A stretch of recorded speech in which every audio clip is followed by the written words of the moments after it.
everybody, and welcome back to the Pottery Corner, my studio down on the south coast of England near Chichester. Welcome back everyone. Sorry it's been a while. As you can see, we've finished the summer term and are now in summer holidays, so the studio is closed. Well, I say the studio is closed. The studio is not closed, but there are no courses running during the summer. There are still students using the studio on free flow sessions, and I'm doing a little bit of one-to-one teaching during the summer holidays, but not generally at the same pace that we normally do. But obviously coming up to the summer holidays, everybody's trying to finish their work. And as you can see from the shelves behind me, this is the remaining bisque firing that needs to be done. And there's probably about 4 glaze loads here. So yeah, that'll be fun for us to do together, won't it? Get through 4 glaze firings to get the work done. So this load today is the first of the students' work for the summer term. So let's dive in and we'll see what we've got.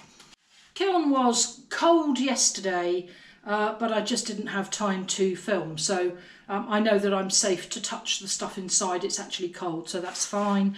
First out, this is a little slab-built dish made by Jill, and the glaze on the top is Mayco's Blue Hydrangea. Really pretty, isn't it?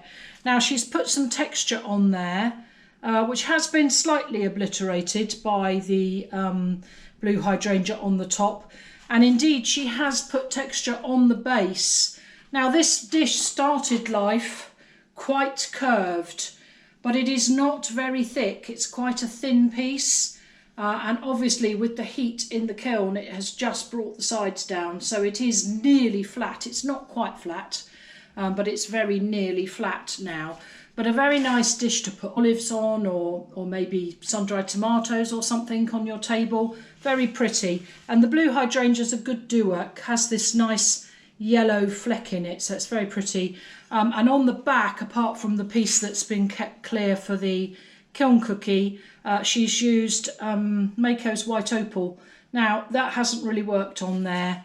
I find that white opal doesn't really seem to do terribly much other than transparent. There is just a little bit of white just in this section here, if you can see it.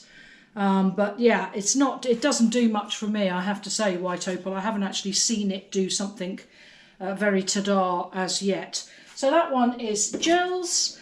Next out, this is one of Philippa's. Very nice. This is one of the new Mayco glazes, the new 2023 Mayco stoneware glazes called Passion Flower. It's very nice because it's purple. Lots of the girls like purple glazes. Yeah, nice. So she's thrown this on the wheel and glazed it down over the rim and then left the remainder clay body colour. Yeah, really nice. Isn't that pretty? And again, that's Passion Flower, has interest in it, the crystals and what have you. It's a nice glaze, very pretty, nice colour purple. So yeah, that's a goodie. Next, this is Kathy's. This was just a little pinched bowl that Kathy made. Now we're still playing with, is it Mayco Amber Ash? I think it is. And it is an elements glaze, which means that it shouldn't really be fired up to the temperature that we take it to. It's sort of it's cone 5.5, cone 6, my kiln, so it's quite hot. So that's amber ash inside, amber ash down to about 2 centimetres outside, and then this bottom glaze underneath is Amaco's Oatmeal. So that's one glaze on the inside of there, and you can see where the amber ash has gone down, that it's pooled in the base and made another colour. Pinhole, pinhole, pinhole, pinhole, pinhole. Do I need to tell you? No, because you can see them. There's so many of them. And again, I think what we will do with this is what we did with Philippa's before, and just refire it with more glaze on it. So I would say that is just the amber ash a little bit too thin. So I would suggest to Kathy that she reglazes that, puts more glaze on and refires it. I do like the way that the amber ash has mingled giving you a third colour on this section here. So you've got amber ash and then you've got the oatmeal coming up, and where the two have mingled, you've got this nice sort of, almost sort of heathery colour. There's almost like a blue tinge to it, really pretty. So that's worked really well, but that will need refiring. This again is a dish that Philippa has made. It's for her daughter who's getting married. So this is a slab built textured platter. She's used on here the Botz Smoky Quartz, which is really pretty. I really like it. It's a lovely mid-grey with black flecks. Very pretty. She has obliterated some of the texture on the front, although you can still see it. So yeah, quite nice actually. Really like that. I love that glaze. It's really nice. I'm using it on quite a lot of my own pieces. So I'm really happy with how that glaze is coming out. So that is Botz Smoky Quartz. Very nice. So I will let Philippa know that that is ready to collect. This is a test tile of Spectrum's underglaze called Baby Blue. Yeah, not very baby blue, is it? I mean, you know, you expect a baby blue to be sort of like a sky blue colour. No, not. So this part of the tile has not been glazed with the transparent, and this part of the tile has been glazed with the transparent, just so that the students can see the glazed and unglazed underglaze. Not terribly impressed. Looks more like a denim blue to me. I guess if you want a denim blue, that's fine, but don't call a glazed baby blue for it to come out that colour. That's not baby blue. Right, okay, this is the lid to a piece we'll find further down, so I'll just pop it there for now. Let's get this kiln shelf out. Right, so first out of here is one of Carolyn's spheres.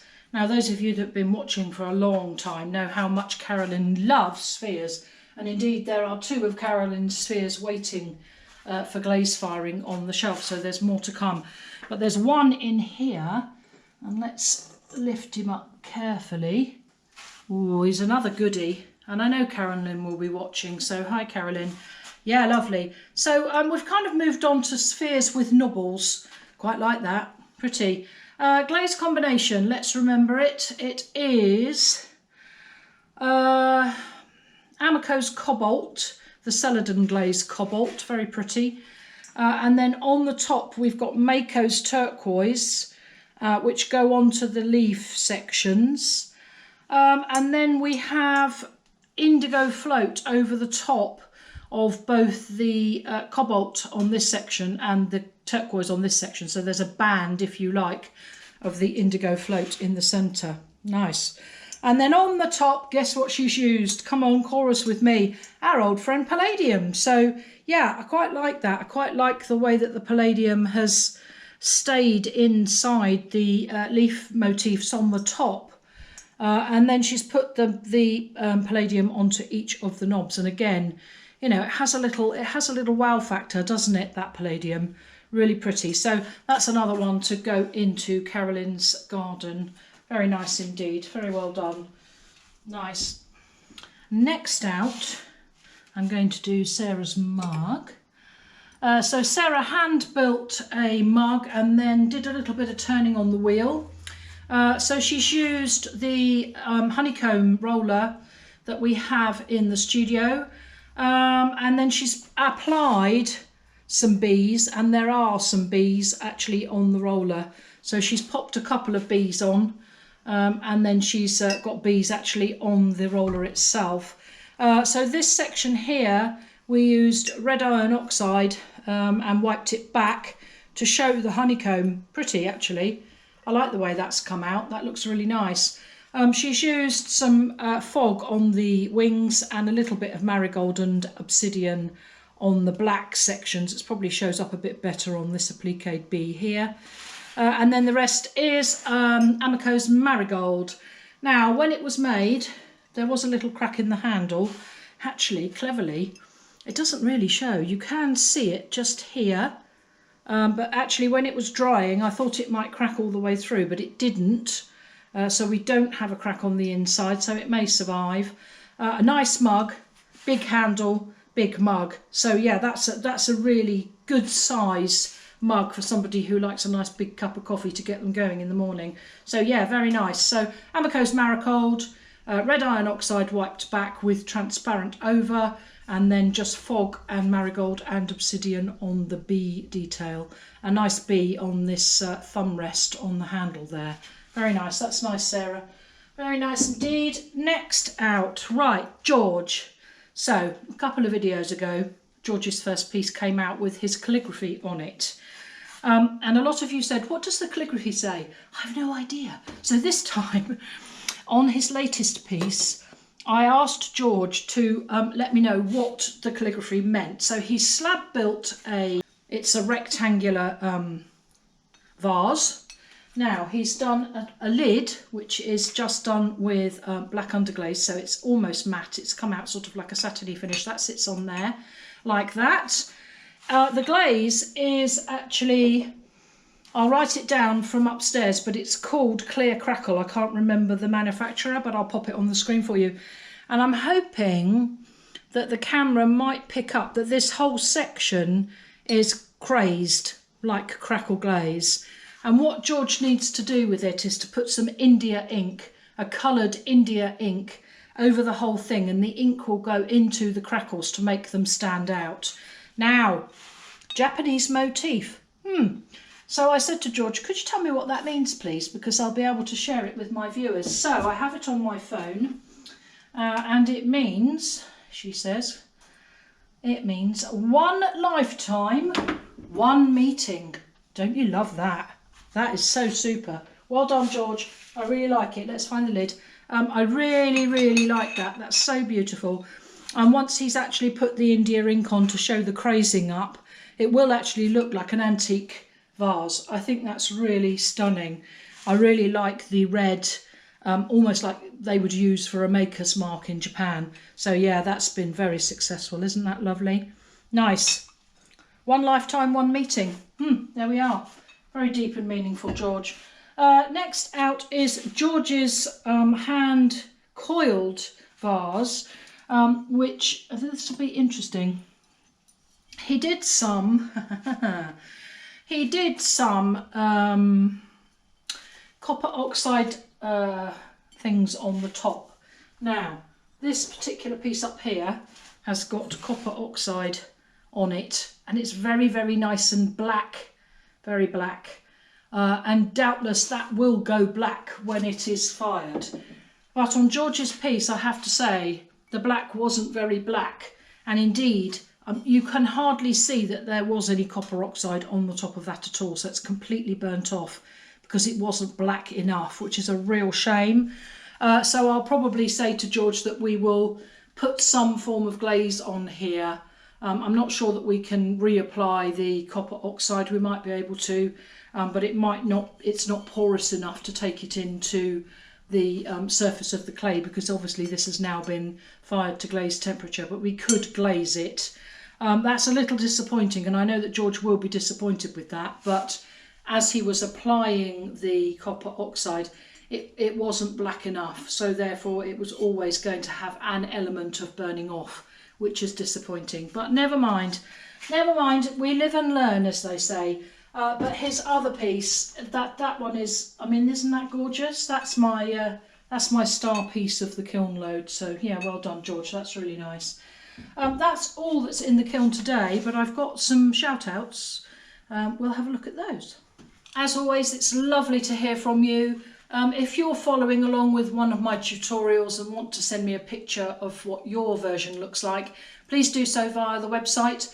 Website address is in the description box below, so just ping me an email via the website and attach your pictures, and you might end up on my shout outs on another kiln opening video. So that's exactly what Laura Henkin's done from Clearwater in Florida. She purchased the Hydrangea cutter set from my Etsy shop, so there is a Hydrangea tutorial on how to make the Hydrangea heads and an associated set in my Etsy shop to allow you to follow along with that, which has the cutters and the glass and the template, etc. So this is Laura's version. Look at those, aren't they beautiful? And actually what I thought was really interesting about these is that she's added some leaves, which is really a very good idea. So they look lovely.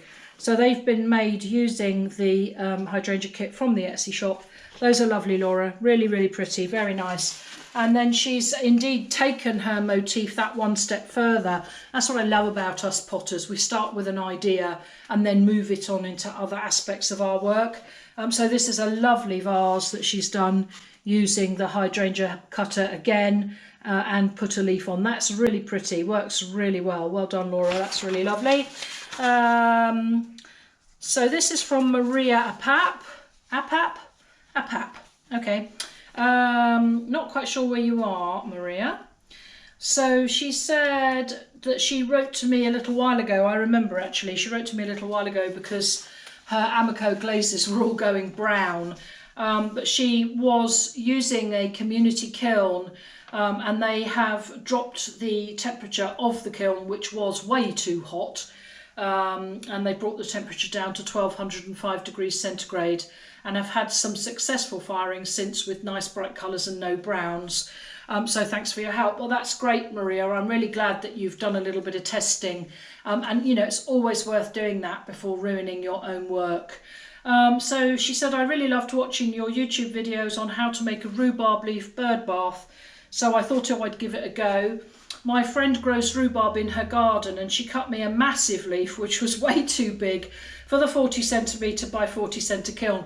Oh, I've done it, Maria. I've done it myself. I've taken a great big leaf out of the rhubarb patch in the garden and it's too big to go in the kiln. So she said, so she had to do a lot of trimming and folding, but she really enjoyed the process of the make and was pleased with the results. So that she's going to give it as a gift to the lady that gave her the rhubarb leaf, so I'm sure she'll be pleased with that. Thanks for making the tutorials, which are always very informative and inspiring. I love tuning in. Well, thank you, Maria. It's really nice to hear from you.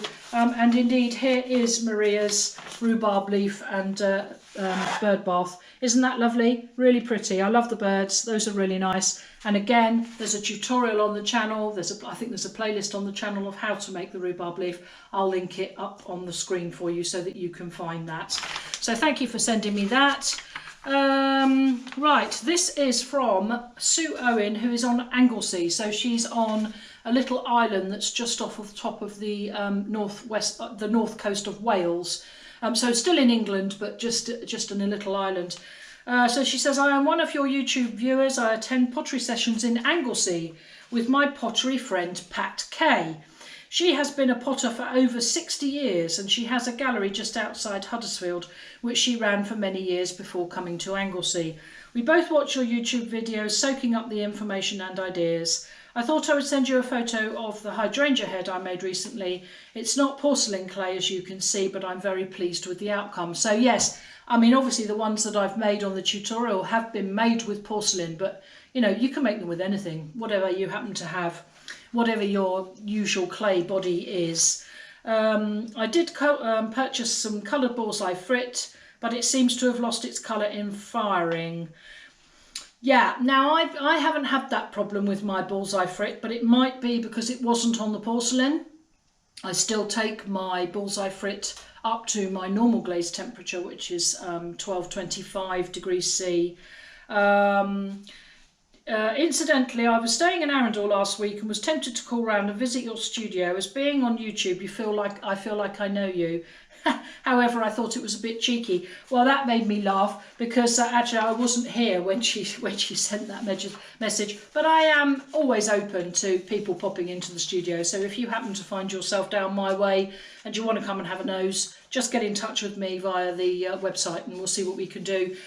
So Sue has sent me hydrangea heads. As you can see, they're a little bit more chunky, not being made in the porcelain, but nonetheless lovely for that. And these are some cane toppers that she's made, again using the hydrangea flower. And I liked this one. This one was really pretty. So yeah, Anglesey, my happy place. Isn't that lovely? Well done, Sue. Thank you for sending me those. And this one I really like. So this is from Christy Brasington. Now, I think you might be in America, Christy. I'm not sure quite where. Did I write it on the back? No. So I'm not sure where you are, but I'm pretty sure you're in America. And she said, I always get inspired by your tutorials. I recently did a pit fire with some pottery pals, and one of my contributions to the pit was my interpretation of your goose jug. So again, there's a tutorial playlist on how to make a goose jug. Isn't that fantastic? Pit fired, look at that. Beautiful, beautiful colours. So she's obviously added oxide powders, and the pit firing has done its thing. I love that. That looks just like an ancient pot. So really well done to you, Chrissy Brassington. That's gorgeous. In fact, I'm quite envious. I might have to go and get my husband to dig a large pit in the garden and do some pit firing. That's very inspirational. Thank you for sharing that.